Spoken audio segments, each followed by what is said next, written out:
Hi friends, welcome to my channel. అందరూ ఎలా ఉన్నారండి? నేను చాలా బాగున్నాను. ఈరోజు మనం కరాచీ రవ్వతో ఉప్మా చేయడం నేర్చుకుందాం. దీన్ని కరాచీ రవ్వ లేదా బొంబే రవ్వ లేదా సూజీ అని కూడా అంటారు. ముందుగా స్టవ్ వెలిగించుకొని ప్యాన్ పెట్టుకొని ఆయిల్ వేసుకొని జీడిపప్పు,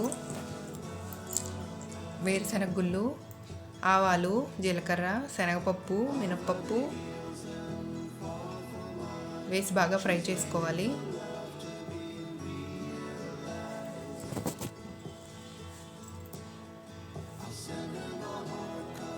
తర్వాత చిన్న చిన్న ముక్కలుగా చేసుకున్న అల్లం, ఉల్లిపాయ ముక్కలు, క్యారెట్ ముక్కలు వేసి బాగా ఫ్రై చేసుకోవాలి. పచ్చిమిర్చి, కరివేపాకు కూడా యాడ్ చేసుకోవాలి.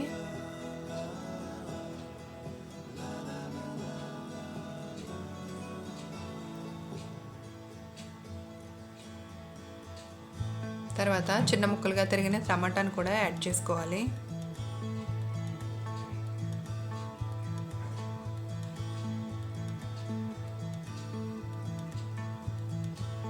ఇవి బాగా ఫ్రై అయిన తర్వాత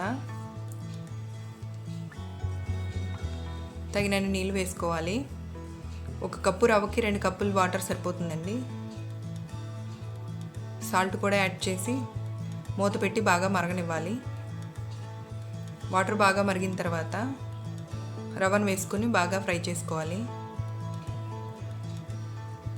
కరాచీ రవ్వను ముందుగానే నేను కొంచెం ఫ్రై చేసుకున్నానండి. ఫ్రై చేసుకుని వేసుకుంటున్నాను. రెడీ అండి. ఒక 1 మినిట్ మూత పెట్టి ఉంచుదాం.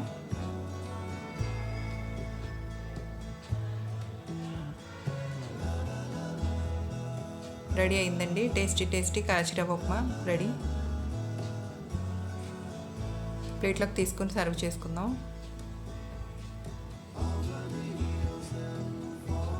వేడి కరాచీ రవ్వ ఉప్మా రెడీ. ఈ వీడియో నచ్చినట్లయితే లైక్ చేయండి, షేర్ చేయండి, సబ్స్క్రైబ్ చేసుకోండి. Thank you for watching.